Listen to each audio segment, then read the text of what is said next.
Welcome to Part B of Skiing Safety Training. In this part of the training, we're just going to cover hypothermia, cold exposure, and frostbite, and basically just some safety about being out in the cold weather. Since some of you have not been skiing before, want to make sure that everybody's on the same page about how to prevent cold weather injuries. So a lot of what we're going to be saying here is a lot of common sense, much of which you might already know, and some of which hopefully we can update you if you don't know it. Get back to that first slide. Now, hypothermia occurs if the body gets cold and loses heat faster than it can maintain its core temperature. This occurs when the body is exposed to cold air, water, wind, or rainy weather, or if the body is submerged in water for long periods of time. Body temperature may drop at ambient temperatures below 50 degrees Fahrenheit, or even in higher temperatures if it's wet and windy, or if the body is submerged in water, and even as warm as 60 to 70 degrees can cause hypothermia if you're in it long enough.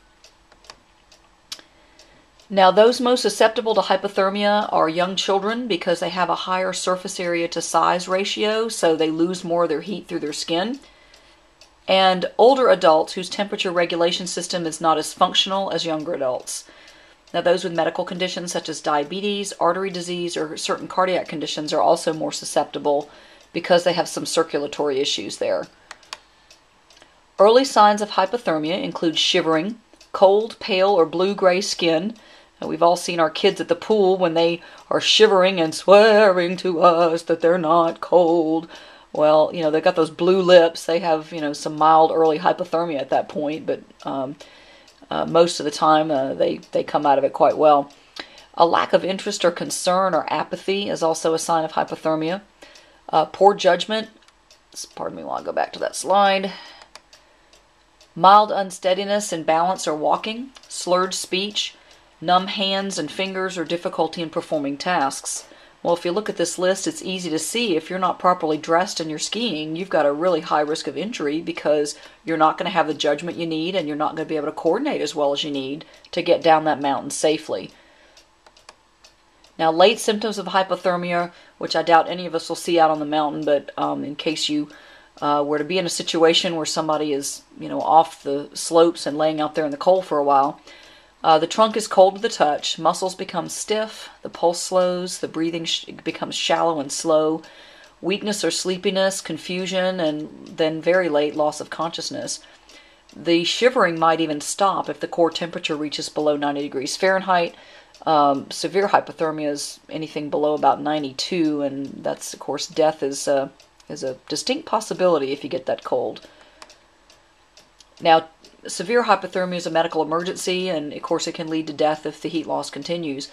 Now, mild cases can be treated either at home or, of course, in this case at the ski lodge with external warming and also internal warming, hot liquids, that sort of thing.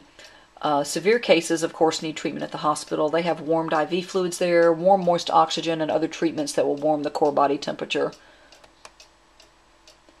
Now, frostbite is the freezing of body tissue, usually that of the skin. The most vulnerable areas of the body, of course, are the most peripheral, such as fingers, toes, ears, and the nose.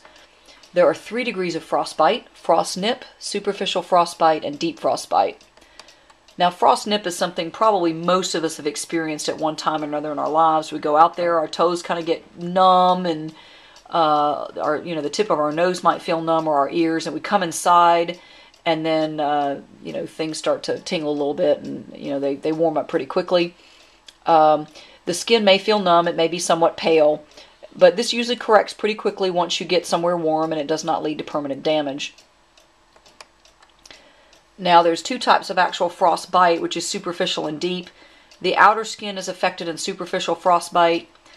Deep frostbite affects the skin and the underlying tissues. Permanent damage is possible with frostbite, but it depends upon how long and how deeply the tissues are frozen. And this is caused by either prolonged exposure to cold temperatures or can occur with shorter exposure to extremely cold temperatures. Symptoms of frostbite include numbness of the affected part. There's a pins and needles sensation, or severe pain, itching, and burning are common when the blood flows to the area again. The skin may look white, greenish yellow, or black with severe frostbite. It may also feel hard, waxy, and numb to the touch if you're the person with frostbite. Blistering is also common because as the deeper tissues get injured, the actual layers of skin separate. Anyone can get frostbite if they're exposed for too long. People who are on beta blockers can be predisposed because these medications decrease blood supply to the periphery. And also people who smoke and drink alcohol while they're exposed are also at more risk. Of course, alcohol is forbidden at AHG events, and smoking is also not allowed. Now, treatment, you need to get out of cold, wet clothing, remove all constrictive jewelry and clothing, immerse the affected area in warm but not hot water. If water is not available for immersion warming, then you can, in mild cases of frostbite, you can warm with body heat, or you can try to warm by putting hands in armpits. If your nose, ears, or face have some frostbite, you can cover them with dry hands or something warm. You don't want to thaw frostbitten tissue if there's a chance of refreezing before medical help is obtained. This can increase the likelihood of permanent damage. Now, help's going to be available on the mountain. I doubt that's going to be pertinent to this discussion, but just to be complete here. You do not want to rub, massage skin, or disturb blisters. And you do not want to use direct dry heat like pads or a campfire on anything really beyond frost nip or very mild superficial frostbite. It's just not recommended method of warming. Now, in order to prevent frostbite, you want to wear adequate clothing. Layers are definitely best, and the innermost fabrics should wick water away from the skin. Your outermost layer should be windproof and waterproof. Mittens provide more protection than gloves for the hands, and 2 pairs of socks are certainly better than 1, and wool is a better outer layer. A hat and scarf, of course, cover the ears, and certainly if there are extreme temperatures, neoprene masks and something that's windproof to cover the face is best. Also, you can carry those little hand warmers that you can put in your pockets. Is a great way to keep the hands warm. Also, movement is a good preventer. Increased activity keeps the body warm. You can wiggle fingers and toes if they start to feel numb while you're out on the slopes before you can get in. Of course, we'll cover not drinking alcohol before or during cold weather activities. This can prevent people from recognizing symptoms of frostbite and hypothermia. And smoking, again, constricts the blood vessels. So this ends part B of safety training, and just want to reiterate before we wrap up that the buddy system is again there for a reason, and everybody needs to use it. So we want everybody to relax and have fun and be safe out there on the mountain.